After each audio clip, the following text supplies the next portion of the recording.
สบายดีสมาชิกทุกคนอยู่ในคลิปนี้เขาจะพาทุกคนไปสร้างกระเป๋าเก็บเงินออนไลน์ในมือถือฉบับละเอียดเลยทุกขั้นตอนนะมีตั้งแต่เริ่มต้นการดาวน์โหลดติดตั้งยืนยันตัวตนการฝากการถอนใช้เมนูต่างๆอยู่ในระบบ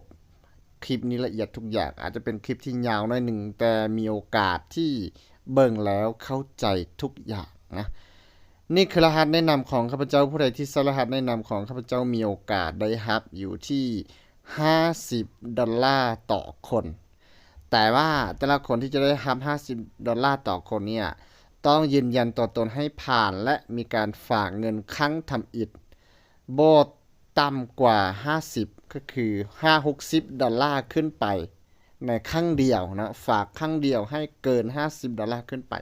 ภายใน7มื้อนับตั้งแต่สมัครเข้าไปมีโอกาสที่จะได้รับเหรียญ50 USDT นั่นเองนะโอเคพ้องกันไปเริ่มกันเลยทุกคนที่จะต้องมาเริ่มต้นใช้ในกระเป๋าตัวนี้ก็ต้องไปดาวน์โหลดกระเป๋าหรือว่าดาวน์โหลดแอปตัวนี้มาได้ไปพิมพ์ว่า OKX นะแล้วก็ดาวน์โหลดติดตั้งมาก็เข้าที่ Play Store นี่แหละแล้วก็ไปดาวน์โหลดมาเลยดาวน์โหลดเข้ามาก็เปิดเมื่อเปิดเข้ามาก็จะเห็นอยู่ในหน้านี้เลยนะหน้านี้นะก็จะเห็นว่าผลตอบแทนของ Bitcoin นะผลตอบแทน Bitcoin เนี่ย 1,000% นะ 1,000 กว่าเปอร์เซ็นต์ตั้งแต่ปี61หา67ก็คือ2024นะ5ปีนะ5-6 ปีก็กำไรอยู่ที่ 1,775% นะที่สำคัญก็ให้มากดที่คำว่ากดสมัครแล้วก็เข้าสู่ระบบเข้าไปข้างในนะมานี้ให้มาเลือกเป็นสาธารณรัฐประชาธิปไตยประชาชนลาวแบบนี้นะแล้วก็กดติ๊กเข้าไปนะแล้วมากดที่คำว่าถัดไปคลิกเข้าไปกดที่ยืนยันนะกดที่ยืนยันนี่คือยืนยันว่าเราเป็นคนที่อยู่ประเทศลาวแท้นะหลังจากนั้นก็มาใส่ Gmail นะใส่ Gmail ใส่ที่นี้แล้วใส่รหัสแนะนำนะใส่รหัสแนะนำให้คลิกที่ลูกศรตัวน้อยๆนี้ก่อนนะคลิกเข้าไปนะก็จะเห็นเป็นแถวประมาณนี้ก็มาใส่รหัสแนะนำนะเอารหัสแนะนำมาใส่นะเป็น9120-764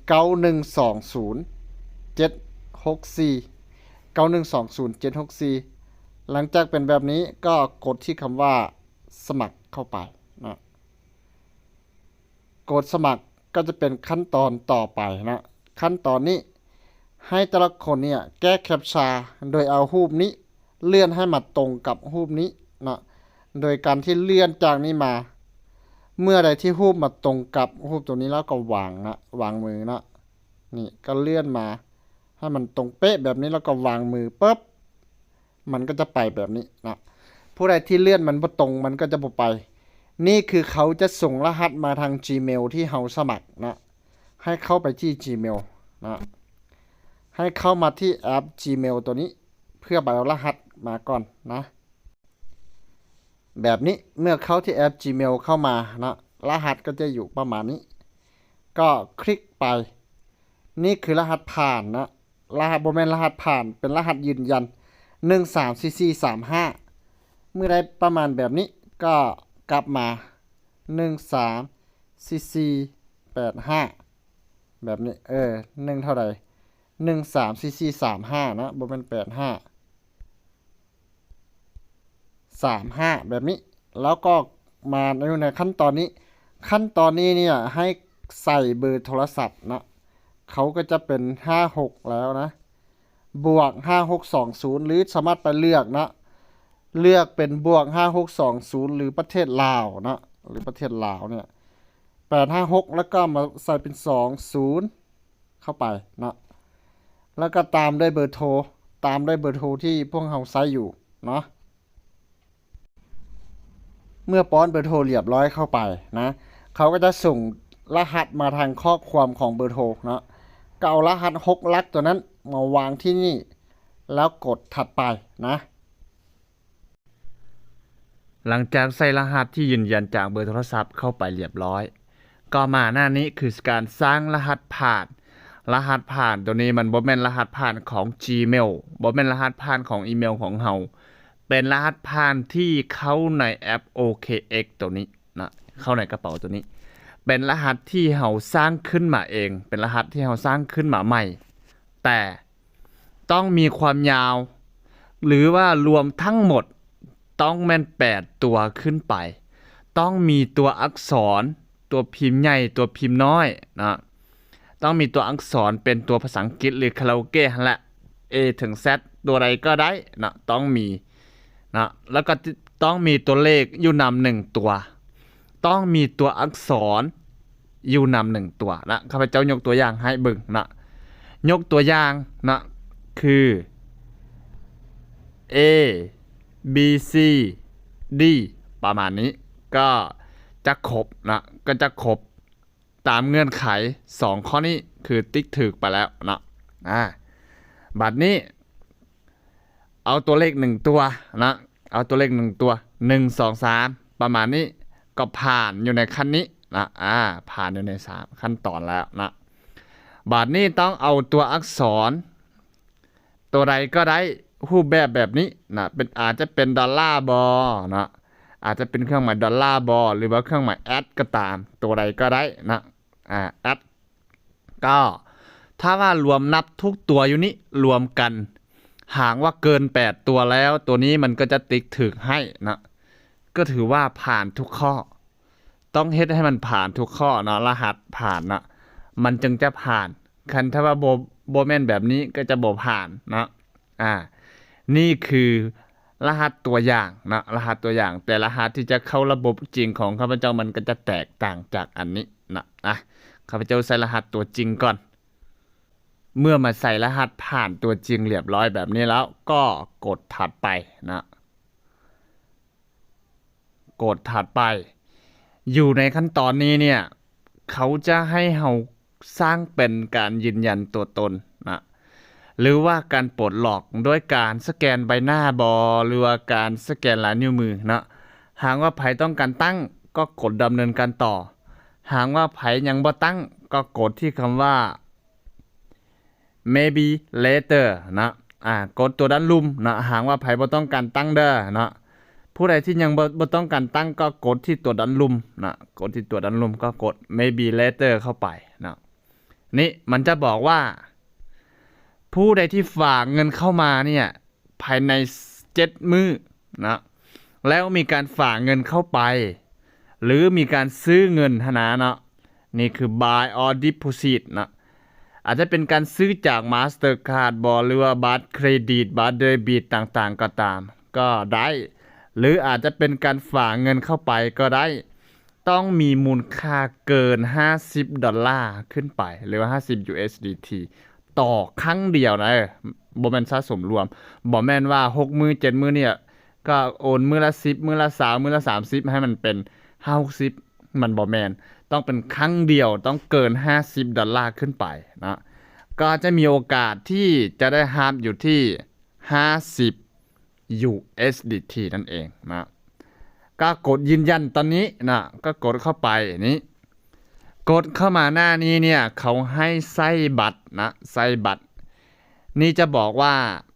สาธารณรัฐประชาธิปไตยประชาชนลาวนี่ก็คือเลือกประเทศเป็นประเทศลาวอยู่แล้วนะผู้ใดที่บ่ขึ้นแบบนี้ก็ให้ไปเลือกโดยการกดแก้ไขแล้วไปเลือกตัวนี้ให้มันติ๊กนะให้มันถูกนะให้มันถูกแบบนี้นะ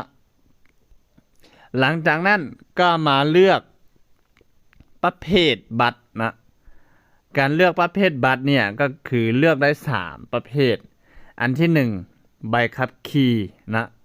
อันที่2พาสปอร์ตอันที่3คือบัตรประจำตัว1ใน3ใช้อันใดแล้วก็แล้วนะ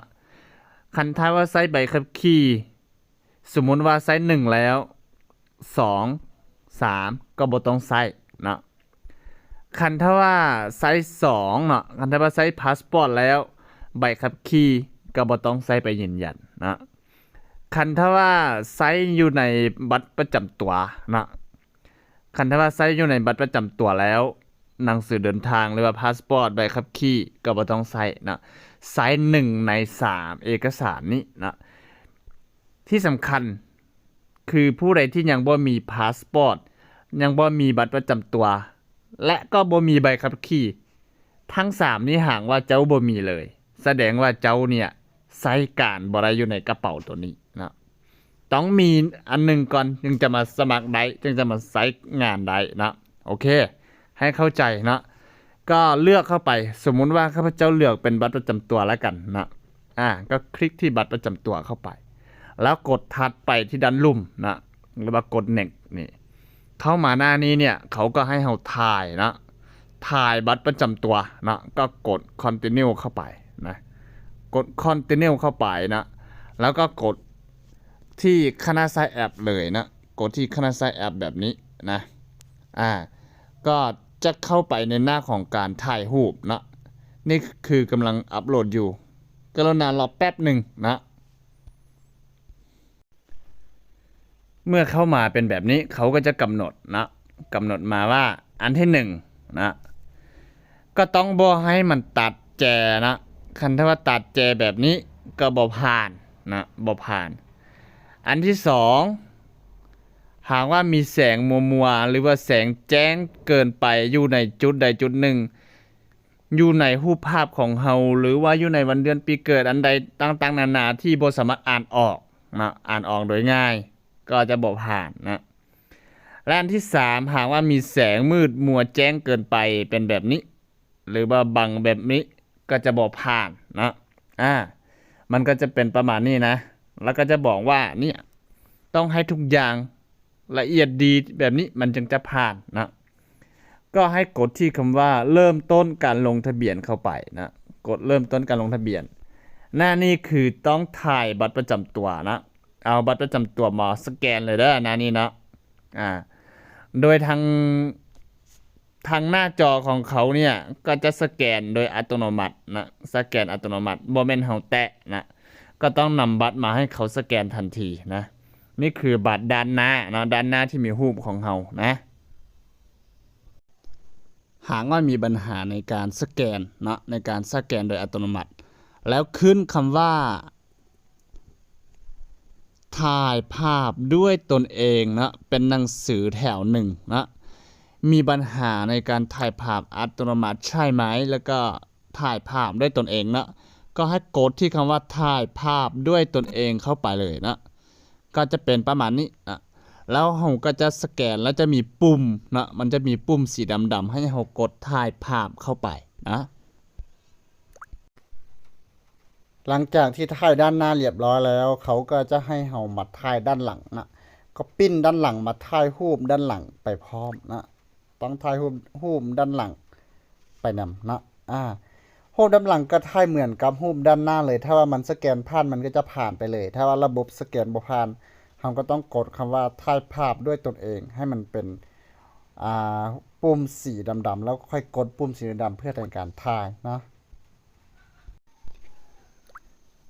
หลังจากที่ถ่ายบัตรเรียบร้อยแล้วก็มาหน้านี้ต้องสแกนหน้าของตนเองนะต้องสแกนหน้าของตนเองบ่ต้องใส่ผ้าอัดปากบ่ต้องอยู่บนแจ้งเกินไปบ่ต้องอยู่บนมืดเกินไปบ่ต้องใส่แว่นตานะแว่นตาถึงว่าจะเป็นแว่นตาขาวหรือแว่นตาดำก็บ่ต้องใส่นะต้องใส่แบบหน้าธรรมชาติเข้าไปเลยนะหลังจากที่ยืนยันตัวตนเข้ามาเรียบร้อยแล้วก็จะเป็นประมาณนี้นะนี่คือการเข้ามาในระบบเรียบร้อยนะก็จะเห็นต่างๆนานามีเห็นเมนูเห็นว่ายอดเงินของเฮามีอยู่ไสนะนี่คือเข้ามาในระบบเรียบร้อยเด้อนะบัดนี้ข้าพเจ้าจะพาทุกคนไปเบิ่งแต่ละอันนะอันที่1ภายใน7มื้อนะก็ต้องฝากเงินมาหากว่าบ่ฝากก็บ่เป็นหยังเด้อแต่ว่าผู้ใดฝากมาเนี่ยก็มีโอกาสที่จะได้รับอยู่ที่50 USDT นะมีการแจกให้ฟรีนะสิ่งสำคัญสิ่งที่1ที่ทุกคนคิดว่าต้องยืนยันตัวตนผ่านไปแล้วหรือว่ายังเนาะก็ให้มากดที่เครื่องหมายจำอยู่นี่นะก็กดเข้าไป หากว่าผู้ใดที่ยืนยันผ่านแล้วก็จะเห็นว่ายืนยันผ่านไปแล้ว อยู่นี้เนาะส่วนผู้ใดที่ยืนยันยังบ่ผ่านก็ต้องไปยืนยันให้มันผ่านก่อนเนาะผู้ใดที่ยืนยันยังบ่ผ่านก็ต้องขอรับการยืนยันใหม่นะต้องกดที่นี่เข้าไป หรือสามารถกดที่ตัวนี้เข้าไปก็ได้นะสามารถกดที่ตัวนี้เข้าไปนะกดตัวนี้เข้าไปเนี่ยเขาก็จะให้เราไปป้อนบัญชีชื่อเป็นบัญชีเป็นต่างๆนานาเนาะเป็นการยืนยันตัวตนอยู่นี่แหละนะการยืนยันตัวตนใหม่ก็กดเข้าไปนี่ก็จะเข้ากับการยืนยันตัวตนใหม่หากว่าผู้ใดที่ยืนยันบ่ผ่านเนาะแต่ถ้าหากว่าผู้ใดที่ยืนยันผ่านแล้วทางระบบใช้งานของผู้ที่ยืนยันผ่านก็จะเป็นประมาณนี้บัญชีที่ยืนยันผ่านไปเรียบร้อยก็จะเป็นประมาณนี้นะมันก็จะติ๊กเป็น verify สีเขียวๆเนาะส่วนภาษานะผู้ใดที่ใช้ภาษาอังกฤษอยู่ในขั้นตอนคือของข้าพเจ้าในตอนนี้นะแล้วอยากจะเปลี่ยนภาษาไปเป็นภาษาไทยหรือว่าเป็นภาษาอื่นๆนะก็สามารถเปลี่ยนภาษาได้นะผู้ใดที่อยากจะเป็นภาษาไทยก็เปลี่ยนได้อยากจะเป็นภาษาจีนภาษาเวียดก็เปลี่ยนได้นะขั้นตอนของการเปลี่ยนภาษาก็ให้กดที่ตัวนี้เข้าไปนะกดที่ตัวนี้เข้าไปนะบอนที่เอา verify เข้าไปหั่นละเนาะแล้วมากดใส่บอนนี้นะอันนี้หนึ่งก็เป็นโปรไฟล์ที่สองก็คือความปลอดภัย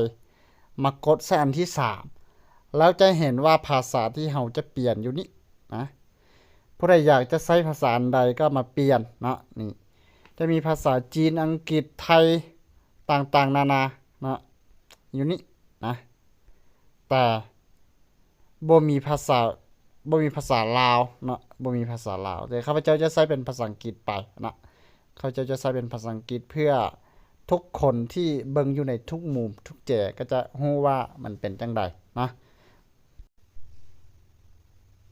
เมื่อที่ตนเองเปลี่ยนภาษาได้ตามที่ต้องการแล้วนะอันที่หนึ่งคือเรื่องของยอดเงินที่เรามีนะยอดเงินที่เรามีจะเห็นได้อยู่ที่ตัวของกระเป๋าเนาะมันจะมีกระเป๋าหนึ่งอยู่นี่แหละนะก็มีคำว่า access เนาะก็จะเห็นว่ายอดเงินของเรามันมีอยู่ไสนะมันก็จะมีอยู่ใน funding บ่ trading บ่ earning บ่นะ funding ก็คืออยู่ในยอดที่สามารถโอนเข้าโอนออกได้นะส่วน trading เนี่ยต้องอยู่ในบัญชีที่สามารถเอาไปเทรดซื้อขายกันได้แต่โอนเข้าโอนออกบ่ได้นะคืออันที่หนึ่งก็ต้องมีการโอนเข้าโอนออกมาจาก funding ก่อนหลังจากนั้นก็ไป transfer นะกดที่ transfer แล้วเลือกจาก funding ไปที่ trading นะไปที่ trading สามารถโอนไปโอนมาได้นะโอนไปโอนมาได้ตัวนี้บ่ต้องห่วงเนาะถึงว่าจะมีเงินอยู่ในจุดใดก็ตามอยู่นี้เนาะอยู่ในซองใดก็ตามสามารถถอนออกได้ทั้งหมดโดยการที่โอนไปโอนมาฟรีบ่มีค่าธรรมเนียมในการโอนนะมีแต่ย้ายซื่อๆเนาะย้ายอยู่ในกระเป๋าของเฮาซื่อๆฉะนั้นบ่มีค่าธรรมเนียมในการย้ายไปย้ายมานะสามารถที่ย้ายไปย้ายมาได้นะสามารถถอนออกได้นะส่วนเหรียญต่างๆที่ตนเองมีหากว่ามีอยู่ในเหรียญใดมันก็จะออกโซอยู่นี่นะคือของข้าพเจ้าเนี่ยมีเหรียญ ICE นี้อยู่ที่ 2,000 กว่าเหรียญมีมูลค่า$9นะส่วนเหรียญโทนเนี่ยมีแต่ 0.4 โทนมีมูลค่าเท่ากับ$2นะก็รวมเป็น$12มันก็จะรวมอยู่นี่นะรวมจากยอดเงินของเฮามันมีทั้งหมดเท่าไหร่มันก็จะมีอยู่นี่บาทนี้ขั้นตอนการฝากเงินเข้ามาจะเฮ็ดจังใดนะขั้นตอนการฝากเงินก็มี deposit นะก็กด deposit เข้าไปนะแล้วมาที่คำว่า crypt deposit crypto นะคลิกเข้าไปนี่มันก็จะมีสกุลเงินต่างๆนานาว่าเจ้าจะโอนมาสกุลใดมานะนี่คือเรื่องของการฝากเงินนะสมมุติว่าต้องการฝาก USDT มาก็ต้องมาเรื่อง USDT นะเรื่อง USDT เนี่ยมันจะมีค่าธรรมเนียมแล้วก็มีขั้นต่ำในการฝากเข้ามาได้นะแล้วก็จะมีหลายๆเชนนะผู้ใดที่เคยฝากมาก่อนก็จะเข้าใจผู้ใดที่ยังบ่ทันเคยฝากเนี่ยจุดนี้นะ ผู้ใดที่บ่เข้าใจจุดนี้หรือว่าบ่เข้าใจที่จะฝากมาจุดนี้นะให้ติดต่อหาเบอร์ของข้าพเจ้าเด้อนะ233354412นะ233354412เป็นเบอร์ของข้าพเจ้าเนาะติดต่อมาสอบถามให้เข้าใจก่อนที่จะฝากเงินเข้าไปหากว่าฝากผิดเงินก็จะบ่เข้าเนาะ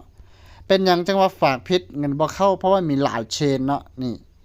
ตัวนี้มันจะเป็น TRC ส่วนตัวนี้จะเป็น ERC ตัวนี้จะเป็น Arbitrum 1นะตัวนี้จะเป็น C chain เนี่ยตัวนี้มันจะเป็น OKTC นี่มันจะแตกต่างไปนะทุกอันมันแตกต่างกันหมดเด้อนะแตกต่างกันหมดเลยฉะนั้นให้แต่ละคนถามให้เข้าใจก่อนเนาะแล้วก็มีขั้นต่ำในการฝากด้วยนะสำหรับเชนตัวเนี้ย TRC เนี่ยฝากขั้นต่ำอยู่ที่ 0.000000001 ได้นะตัวนี้ก็เหมือนกันตัวนี้ก็เหมือนกันนะแต่ละอันก็เหมือนกันแต่มีข้อต่างอยู่นี้ซัพพอร์ตที่ไซต์อยู่ในเชนตัวนี้เนี่ยฝากเงินโอนเงินขั้นต่ำมันต้องแม่น 0.05 นะคันถ้าว่าโอน 0.0001 ประมาณแบบนี้มาเงินก็จะบ่เข้าได้นะเงินก็จะบ่เข้านะนี่คือเรื่องของการฝากบัดนี้การถอนนะในกรณีว่ามีเงินแล้วแต่ต้องการที่จะถอดออกไปนะก็ต้องกดที่คำว่า withdraw เข้าไปนะกด withdraw เข้าไป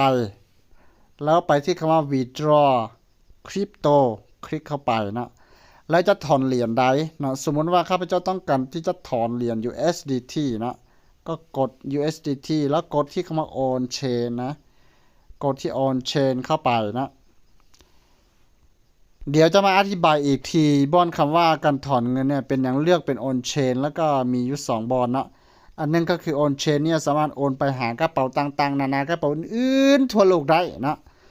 ส่วนกระเป๋าตัวนี้ก็คือโอนหาระหว่าง OKX ด้วยกันนะคือข้าพเจ้าก็ใช้ OKX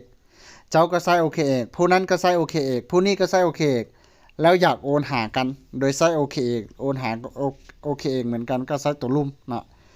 หากว่าผู้อื่นที่เขาต้องการรับเงินหรือว่าเราสามารถโอนเงินไปให้กระเป๋าอื่นแล้วบ่แม่น OKX ก็ต้องใช้ตัวนี้ก็กดเข้าไปประมาณนี้ก็เอาที่อยู่ของเขามาวางแต่ต้องมาเลือกเชนเนาะเลือกว่าเขาอยู่ในเครือข่ายอันใดเนาะนี่มันจะมีค่าธรรมเนียมเด้อนี่มันจะมีค่าธรรมเนียมนะหากว่าโอนออกไปด้วย TRC เนี่ยค่าธรรมเนียมอยู่ที่$3นะและ ERC เนี่ยค่าธรรมเนียมก็$3แต่ถ้าว่าไซต์ตัวของ Arbitrum เนี่ย 0.8 นะไซต์ตัวของ C Chain เนี่ย 0.2 นี่คือค่าธรรมเนียมเด้อนะค่าธรรมเนียมในการโอนนะผู้ใดที่ไซต์ตัวของ Upstream Sim เนี่ยก็ 0.15 ตัว Polygon ก็ 0.8 Solana $1นะโทนเนี่ย 0.15 นะแล้วก็ตัว X Layer เนี่ย 0.1 นี่คือค่าธรรมเนียมนะถือว่าตัวที่ว่าเป็น TRC 20อยู่ในกระเป๋า OKX แล้วเนี่ยค่าธรรมเนียมแพงกว่าทุกกระเป๋านะทุกกระเป๋านี่$1แต่ว่าอยู่นี่เนี่ย$3นะนี่คือเรื่องของการฝากเงินถอนเงินหากว่าไผบ่เข้าใจก็ติดต่อหาเบอร์ข้าพเจ้า23335412 233ตัว5412นะนี่คือเรื่องของการฝากกันถอนเนาะบาทนี้เรื่องของการเทรดหรือว่าการจะสร้างกำไรนะการจะสร้างกำไรเนี่ยก็คือเรื่องของการเทรดก็เอาเงินมาเทรดการที่จะเทรดก็คือการที่คาดเดาล่วงหน้าว่ามันจะขึ้นหรือมันจะลงนะมันจะขึ้นหรือมันจะลงนะเทรดสปอตนะแนะนำเรื่องของการเทรดสปอตก่อนนะเทรดสปอตแบบนี้คือเรื่องของการซื้อมาแล้วได้เครื่องของมาครองเลยยกตัวอย่างว่าซื้อปลานะซื้อปลาก็จะได้ปลามาเลี้ยงเลยเนาะซื้อปลา1โลก็จะได้ปลา1โลมาเลี้ยงเลยตอนใดที่ปลาใหญ่หรือว่าราคาปลามันขึ้นมันก็ไปขายก็จะได้กำไรนะถึงว่าราคามันจะตกก็ตามเขาก็ได้ปลามาครองไว้มาเลี้ยงไว้มากินหรือบ่กินก็ตามก็ปล่อยอยู่หั่นตอนใดที่ราคากลับขึ้นไปหรือว่าปลาใหญ่ขึ้นมาแล้วค่อยนำไปขายถึงว่าราคาจะลดก็ตามแต่คันว่าปลาใหญ่ขึ้นมาก็ไปขายก็จะได้เจ้าถืนหรือว่าจะได้กำไรนั่นเองเนาะ นี่คือเรื่องของการซื้อสปอร์ตหรือว่าขายสปอร์ตแต่การที่จะซ่องหาสกุลเงินก็จะอยู่ด้านถึงนะคลิกนี้คือซ่องหาสกุลเงินเนาะสมมุติว่าต้องการที่จะเทรดบิตคอยนะก็คือคลิกที่บิตคอยแล้วมันจะมีคำว่า Bitcoin USDT บอกเลยว่าสกุลเงินอื่นจะเทรดกับสกุลเงินใดก็ไปประมาณนี้นะส่วนตัวนี้เนี่ยก็จะเป็นกราฟที่เราสามารถเบิ่งเห็นแต่ว่าหากว่าอยากจะเบิ่งใหญ่ๆก็กดที่ตัวกราฟตัวนี้นะกดตัวกราฟเข้าไปแบบนี้มันก็จะเห็นใหญ่ขึ้นนะมันก็จะเห็นใหญ่ส่วนต่างๆนานาอยู่นี้ก็จะเป็น time frame นะ time frameนี่ให้ทุกคนไปศึกษาเพิ่มเติมนะผู้ใดที่อยากจะเทรดนะเพราะว่าการเทรดต้องเอาความรู้ไปใช้เท่านั้นนะมันบ่แม่นเอาเงินไปใช้เด้อต้องเอาความรู้เด้อการเทรดนี่อย่างให้ทุกคนไปศึกษาให้มันละเอียดก่อนนะให้เข้าใจก่อนค่อยมาเทรดนะ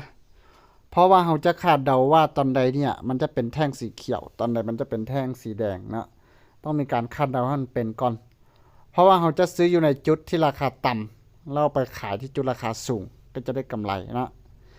ต้องซื้อที่จุดนี้เอาไปขายที่จุดนี้ถ้าว่าซื้อจากจุดนี้เรามาขายอยู่จุดนี้เนี่ยถือว่าขาดทุนได้เพราะว่าเราซื้อจากราคาสูงมาขายราคาต่ำนี่ถือว่าขาดทุนนะฉะนั้นต้องไปศึกษา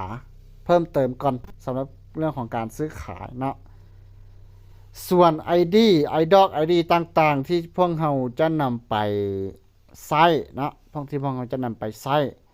ต่างๆนานานะก็จะมีหลายอย่างนะข้าพเจ้าจะมีการสอนเพิ่มเติมจากการหับจาก ID นะหับจาก ID นะหับจาก ID เนี่ยก็ต้องมาที่ตัวจำหลายๆอย่างนี้นะแล้วกดที่ตัวนี้เข้าไปมันจะมี ID นะมันจะมี ID ให้เฮานะเป็น ID มีตัวเลขหลายๆนะเอาตัวเลขหลายๆนั้นไปหับเงินนะหับเงินจากตัวบอนที่ว่าเฮาโอนออกโอนมาอันนั้นแหละนะคือสมมุติเป็น withdraw เนี่ยสมมุติเราใช้เป็นโอนเป็นตัวนี้เนี่ยก็ต้องได้ใช้เป็น ID นะนี่คลิกเข้าไปเนี่ยมันก็จะเป็นประมาณนี้แล้วนะนี่ต้องได้มาใส่เบอร์โทรศัพท์นะหรือใช้ ID นะในการโอนนะนี่มันจะมีว่าผู้ใดที่อยากจะให้โอนผ่านเบอร์โทรศัพท์เขาก็เอาเบอร์มาเขาโอนผ่านเบอร์เขาไปเลยแต่ว่าเงินจะไม่ได้เข้าอยู่ในเบอร์โทรศัพท์ใดนะเงินจะเข้ามาในกระเป๋า OKX นี่แหละนะแต่เพราะว่าเขาเอาเบอร์โทรศัพท์นี้ไปผูกกับ OKX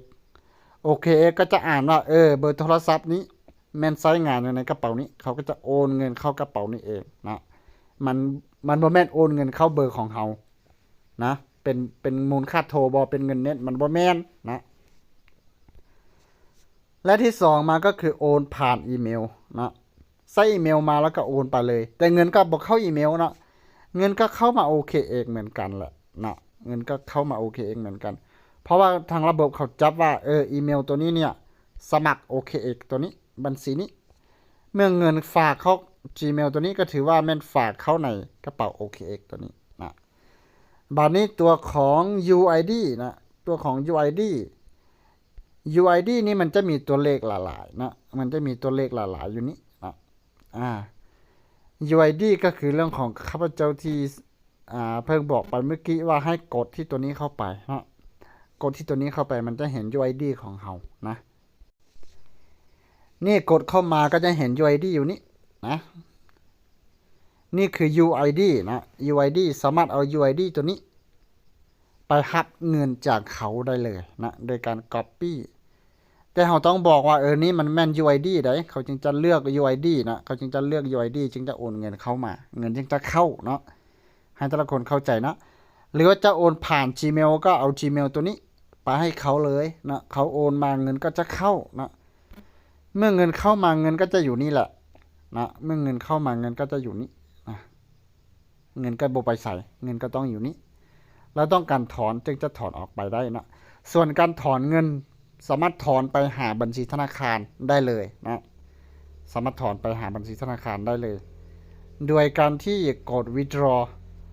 แล้วมีคำว่า P2P trading นะ กด P2P Trading เข้าไปเนี่ยก็จะเป็นเงินกีบนะ1 ดอลเขาก็จะไหลเป็น